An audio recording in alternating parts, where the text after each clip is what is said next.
তার অবস্থা জানলাম না, এটা জানা যায় না। মানুষ মৃত্যুর পরে তার অবস্থাটা আল্লাহ কোন অবস্থায় রেখেছেন। এই জন্য আল্লাহ রাব্বুল আলামিন কোরআনুল কারীমে অনেক আয়াতের মধ্যে আল্লাহ রাব্বুল আলামিন ঘোষণা করে জানাই দিলেন, পৃথিবীর মানুষেরা তোমরা যদি পরকালে যদি তোমরা শান্তিতে থাকতে চাও, তোমরা যদি পরকালীন জীবনটা যদি আরামদায়ক করতে চাও, তাহলে প্রত্যেকটা মানুষ যেন সময়কে মূল্যায়ন করে। অর্থাৎ দুনিয়া কাজের পাশাপাশি তুমি যেন তোমার সময়গুলো আল্লাহর ইবাদতের জন্য, আল্লাহর বন্দেগীর জন্য, আল্লাহর দ্বীনের পথে চলার জন্য যেন আমরা কাজ করি। আর এই কাজগুলো যদি আল্লাহর দ্বীনের জন্য আমল করে করে যদি জমা করতে পারো, এই আমলগুলো কিয়ামতের দিন কবর, হাসর, মিজান ফুল চালাতে আল্লাহ রাব্বুল আলামিন ওই আমলের কারণে তোমাকে আল্লাহর জান্নাত দিয়ে দিবে। এজন্য আল্লাহ পাক রব্বুল আলামিন বলছেন, ইন্নাল্লাযীনা আমানু ওয়া আমিলুস সালিহাত, নিশ্চয়ই যারা নেক আমল সমূহ করেছে, আল্লাহর প্রতি যারা ঈমান এনেছেন, কানাত লাহুম জান্নাতুল ফিরদাউসি নুজুলা। আল্লাহ রাব্বুল আলামিন বলেন, আল্লাহর জান্নাতুল ফিরদাউস দিয়ে ওই মানুষগুলোকে হাসরের দিন আল্লাহ রাব্বুল আলামিন তাদেরকে আপ্যায়ন করবেন, তাদেরকে মেহমানদারি করবেন, আল্লাহ জান্নাত দিয়ে তাদেরকে সন্তুষ্ট করবেন। এই জন্য আমার ভাইরা, নেক আমল যদি না থাকে, নেক আমল যদি আমাদের জীবনে না থাকে, আর এমনি যদি আমার জীবন থেকে দিন চলে যাবে, রাত চলে যাবে, মাস চলে যাবে, বছর চলে যাবে, একদিন আমরা মৃত্যুর করে ঢলে পড়ব, তখন আমরা কি নিয়ে আল্লাহর কাছে হাজির হব? এই জন্য যারা সময়কে মূল্যায়ন করবে, অর্থাৎ আমার দিন এবং রাত্রি 24 ঘন্টার মধ্যে আমি কত সময় আমি আল্লাহর নাম নিতে পেরেছি, আমার জবানটা কতবার আল্লাহর নামের উপর এই জিহ্বাটা নড়াচড়া করেছে। আল্লাহর নবী বলেন, ওই জিহ্বাটা আল্লাহর কাছে বড় দামি জিহ্বা। ওই মানুষ বড় দামি যে রাস্তা দিয়ে হাঁটলো আর মাঝে মাঝে বললো সুবহানাল্লাহ ওয়া বিহামদিহি সুবহানাল্লাহিল আযীম। সুবহানাল্লাহ, বুখারী শরীফের সর্বশেষ হাদিস। এই কথাটা বলবেন, আসমান জমিনের মধ্যে যত ফাঁকা জায়গা আছে, তত পরিমাণ জায়গা আল্লাহ রাব্বুল আলামিন তত পরিমাণ সওয়াব দিয়ে আপনার আমলের মধ্যে আল্লাহ ভরপুর করে দিবেন। নবী বলেন, জান্নাতের মধ্যে একটা গাছ লাগানো হয়ে যায়, একটা খেজুর গাছ লাগানো হয়ে যায়। ওই গাছের মধ্যে, ওই গাছের পাতা পাতায়, ওই গাছের শাখায় শাখায় আল্লাহর নূরের ফেরেশতারা বসে যায়। আর ওই ফেরেশতারা ওই ব্যক্তির নামে আল্লাহ পাকের তাসবিহ পড়তে থাকে। হাসরের দিন যখন আল্লাহর নবী বলেন, কঠিন কিয়ামতের দিন মিজানের পাল্লায় যখন আমাদের আমল নামাগুলো দেওয়া হবে, বিশাল আমল দেখবে, বান্দারা জিজ্ঞেস করবে, রাব্বুল আলামিন এত আমল তো আমার জীবনে করি নাই, আমলগুলো কোথায় থেকে আসলো? আল্লাহ রাব্বুল আলামিন তখন বলবেন, বান্দা তুমি যখন রাস্তা দিয়ে হাঁটছিলা, অন্য মানুষ যখন পৃথিবী নিয়ে ব্যস্ত ছিল, তোমার জিহ্বাটা আল্লাহর নামে নড়ে উঠেছিল, তুমি মাঝে মাঝে পড়েছিলা লা ইলাহা ইল্লাল্লাহ, তুমি পড়েছিলা সুবহানাল্লাহ, তুমি পড়েছিলা সুবহানাল্লাহ ওয়া বিহামদিহি সুবহানাল্লাহিল আযীম। আল্লাহ রাব্বুল আলামিন তোমার ওই আমলগুলোকে বিনষ্ট করে দেয় নাই, আমলগুলোকে কোটি কোটি গুণে বাড়ায়া আজকে এই হাসরের কঠিন দিনে তোমার এই ছোট ছোট আমলগুলোর সাথে এই আমলগুলোরে আল্লাহ রাব্বুল আলামিন সংযুক্ত করে দিয়েছে। সুবহানাল্লাহ।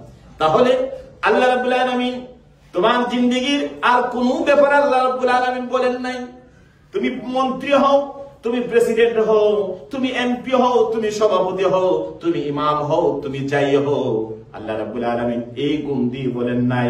যেমন একটা আপনার মানুষ হতে পারেন, আপনি সাধারণ মুসল্লি হতে পারেন, আপনার মধ্যে যদি আমল ভালো থাকে, আমলের ভালো নেক আমল যদি থাকে, ভালো কিছু যদি জীবনে করতে পারেন, আল্লাহ রাব্বুল আলামিন আল্লাহ আমাদেরকে জানাই দিলেন, ওই মানুষটাকে আল্লাহর জান্নাত দিয়া নুজুলাম, আল্লাহ মেহমানদারি করবেন জান্নাতুল ফেরদাউস দিয়ে। সুবহানাল্লাহ। তাহলে কি বোঝা গেল? সময়ের মধ্যে যারা কাজে লাগাতে পারেন, আজকে জিলহজ মাসের শেষ জুমা, এই যে বছর গেল আরবি মাস, এই যে মুহররম থেকে ধরে জিলহজ, কত মানুষ চলে গেল, যারা জুমার দিনে এবছর যারা হজও গিয়েছিলেন, কত মানুষ দুনিয়া থেকে হজ করতে গেলেন আর ফিরে আসলেন না।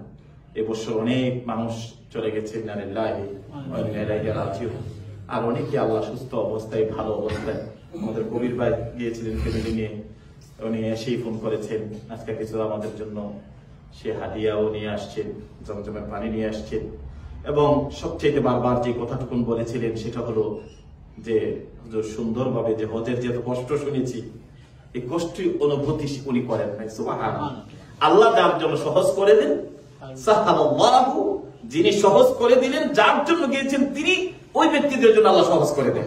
আর এই সমস্ত মানুষ, হাজার হাজার লক্ষ মানুষের কারোর মাধ্যমে আল্লাহ পাক রব্বুল আলামিন তাদের হজটাকে হজ্জে মাবরুর হিসেবে কবুল করেন। সুবহানাল্লাহ। এই জন্য যারা আল্লাহর সন্তুষ্টির জন্য হজ করেছেন, এটা কাউকে দেখানোর জন্য নয়, আল্লাহর জন্য যারা করবেন এই হজ, যারা আল্লাহ খুশি করার জন্য আল্লাহ রাব্বুল আলামিন কোটি কোটি মানুষের মধ্য থেকে যাকে হজ ফরজ করলেন, আর এই আল্লাহর ফরজিয়াতটুকুন আল্লাহকে খুশি করার জন্য যারা আদায় করে আসলেন, আল্লাহর নবী বললেন মা মা'নাল হজ্জুল মাবরুর। সাহাবীরা বলল ইয়া রাসূলুল্লাহ, হজ মাবরুর কাকে বলে? রাসূল বললেন যার হজ আল্লাহর দরবারে কবুল হবে, যাকে আল্লাহ রাব্বুল আলামিন আরাফাতের ময়দান থেকে নিষ্পাপ বানায়া তার বাড়িতে, তার দেশে পৌঁছে দেয়, ওই ব্যক্তিকে হজ্জে মাবরুর বলে। সুবহানাল্লাহ। যার কোনো গুনাহ থাকে না, নিষ্পাপ হয়ে যিনি আসেন। সুবহানাল্লাহ। এই হজ যারা করে আসছেন, এই হজের এত আহকাম আমরা গত জুমা বলেছিলাম, যারা হজে গিয়েছিলেন আল্লাহর নিদর্শনগুলো, আল্লাহ বলছেন ফিহি আয়াতুম বাইয়িনাত। আমি মাকাম ইব্রাহিমের আল্লাহর ঘরের সামনে আল্লাহ স্পষ্ট নিদর্শন রেখে দিলেন। সুবহানাল্লাহ। মাকাম ইব্রাহিম আলাইহিস সালামের পদ চিহ্ন আপনি কি মনে করেন? হাজার হাজার বছর আগে সেই ইব্রাহিম আলাইহিস সালাম কাবাকে বানাইলেন, পাথরের উপর সেই কাবা পাথর ইব্রাহিম নবীর পদচিহ্ন রেখে দিলেন। আল্লাহ পাক এটা হেফাজত করে আজও জাতির সামনে রেখে দিলেন। সেটা কি? আল্লাহ বলেন ফিহি আয়াতুম বাইয়িনাত। মাকামে ইব্রাহিম হলো গোটা বিশ্বের মুমিনদের জন্য আল্লাহ পাক নিদর্শন রেখে দিয়েছে। সুবহানাল্লাহ। এই জন্য আমার ভাইরা, যারা মক্কা মদিনায় গেলেন, আল্লাহর ঘর দেখলেন, মাকামে ইব্রাহিম দেখলেন, সাফা মারওয়া, আল্লাহ বলছে ইন্নাস সাফা ওয়াল মারওয়াতা মিন শাআইরিল্লাহ। আল্লাহর নিদর্শনের মধ্যে সাফা মারওয়া একটা বড় নিদর্শন। সুবহানাল্লাহ। পৃথিবীতে কত পাথরের পাহাড় পড়ে আছে, কত বিশাল বিশাল পাহাড় পড়ে আছে, কিন্তু আল্লাহ বলছেন এই সাফা মারওয়া আল্লাহর নিদর্শনের মধ্যে থেকে একটা নিদর্শন। এই নিদর্শনের মাধ্যমে মুমিনের হৃদয়ে আল্লাহর ভয় জাগ্রত হয়। তারা হজ করতে গিয়েছেন, মাকাম ইব্রাহিম দেখেছেন, আল্লাহর গড় দেখেছেন, সাফা মারওয়া দেখেছেন, আল্লাহর কাছে কায়মুল বাক্যে নিজের জীবনের গুনাহগুলো স্মরণ করে যত কঠিন পাথরের, সেই কঠিন পাথরের মতো শক্ত হয়ে গেছে হৃদয়।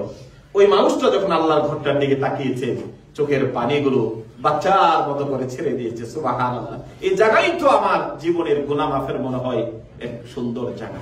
যাই হোক, বলছিলাম যারা আল্লাহর বাড়িতে গিয়েছেন, আল্লাহর বাড়ি থেকে আসছেন, আল্লাহ পাক আপনাদেরকে তৌফিক দিয়েছেন। কত মানুষই তো যেতে পারে না, তার জীবনের সময়গুলো যাব বলে আর যাওয়া হয় না। আল্লাহ পাক আপনাদেরকে, যাদেরকে নিয়েছেন আল্লাহর বাড়িতে, আল্লাহ পাক কবুল করেছেন। আল্লাহ যেন আপনাদের হজকে হজ্জে মাবরুর হিসাবে কবুল করেন। আমিন।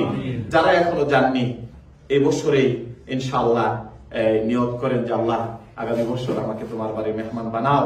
আল্লাহর কাছে চাইতে হবে, আল্লাহর কাছে দোয়া করতে হবে। আমরা জানি না আমাদের সময় কখন ফুরিয়ে যায়, আমরা কখন মৃত্যুর কোলে ঢলে পড়ি। এই জন্য বলছিলাম সময়ের সমষ্টির নাম হলো মৃত্যু। এক সময় আল্লাহর দেওয়া নির্ধারিত সময় আমাদের জীবন থেকে শেষ হয়ে যাবে, আমরা সেই সময় মৃত্যুর কোলে ঢলে পড়বো। আর যখন মৃত্যু হবে, এই মৃত্যুই আমাদের শেষ নয়, এই মৃত্যুর পরে আরেক মৃত্যু আছে, এই মৃত্যুর পরে আমাদের আরেকটা জীবন আছে। ওই জীবন হলো মুমিনের আসল ঠিকানা, আর এই পৃথিবী হলো কাফেরদের ঠিকানা। তারা পৃথিবীতে মনে যা চাইবে খাইবে, যেখানে চায় সেখানে যাবে, কিন্তু মুমিনদের জন্য আল্লাহ একটা রেস্ট্রিকশন এরিয়া দিয়েছেন, এর বাহিরে যাওয়া যাবে না। কাফের আনন্দ করবে নারীদেরকে নিয়ে, তাদের হাতে মদের বোতল থাকবে, কিন্তু একজন মুমিন সে ইচ্ছা করলেই এই মদ সে হাতে নিতে পারে না, নারীদেরকে নিয়ে রং রং করতে পারে না। এটা তোমার জন্য হারাম করে দিয়েছেন। এই পৃথিবীতে তুমি কদমটা রাখবা, একটা এরিয়া আল্লাহ পাক তোমার জন্য দিয়েছেন, এরিয়ার ভিতরে থাকতে হবে, এরিয়ার বাহিরে যাওয়া যাবে না। এই জন্য এটাকে রাসূল বলেছেন আর দুনিয়াও সিজনুল মুমিনিন, মুমিনের জীবনটা হলো একটা জেলখানার মধ্যে। জেলখানার মধ্যে যেমন ইচ্ছা করলে বাইরে যাওয়া যায় না, ইচ্ছা করলে রান খাওয়া যায় না, তেমন ভাবে মুমিন ইচ্ছা করলে হারামের দিকে পাওটা বাড়াইতে পারে না, হারাম জিনিস সে গ্রহণ করতে পারে না। একটা রেস্ট্রিকশন এরিয়ার মধ্যে থেকে তার এই সময় তার জীবনকে কাজে লাগাতে হয়। যারা এই সময় এবং জীবনকে কাজে লাগায় তারা পরকালে আল্লাহ রাব্বুল আলামিন কিসের বিনিময়ে? আমল দিয়ে যারা এই জীবনটাকে সাজাবে, আমল দিয়ে যারা জীবন কি সুন্দর করবে, আল্লাহ পাক রব্বুল আলামিন তাকে আল্লাহ জান্নাত দিয়ে তাকে মেহমানদারি করবেন, আল্লাহ জান্নাতটা উপহার দিয়ে আপনাকে সেদিন সন্তুষ্ট করে দিবে। সুবহানাল্লাহ। এর চাইতে মুমিনের জন্য বড় নিয়ামত, নাজ নিয়ামত আপনি আমাদের জন্য আর কি হতে পারে? এই জন্য আমার ভাইরা, আল্লাহ পাক রব্বুল আলামিন আপনি আমাদেরকে সৃষ্টি করেছেন, আমরা একদিন এই পৃথিবী থেকে চলে যেতে হবে, এটাই সত্য।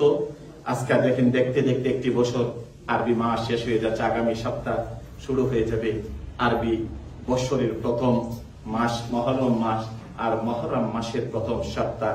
এইভাবেই আমাদের মহরম যাবে, সফর যাবে, রবিউল আউয়াল আসবে, মাস চলে যাবে, অথবা জানুয়ারি আসবে, ফেব্রুয়ারি আসবে, বৈশাখ আসবে, কত মাস? আর বাংলা মাসের তো বৈশাখে শুরু নাকি? বৈশাখ, জ্যৈষ্ঠ, আষাঢ়, এইভাবে মাসগুলো শুরু হবে। মাসের যখন শেষ হবে বছর শেষ হয়ে যাবে, আর বছর যখন শেষ হবে আপনার জীবন থেকে এক বছর চলে গেল। এই এক বছরে আপনি হিসাব কিতাব করেন আমি কতবার কোরআন তেলাওয়াত করেছি। অনেক মানুষ আছেন আমরা যারা বাংলাদেশ থেকে কোরআন শরীফ পড়ে আসছি আর কোরআনকে দেখার সুযোগ হয় না।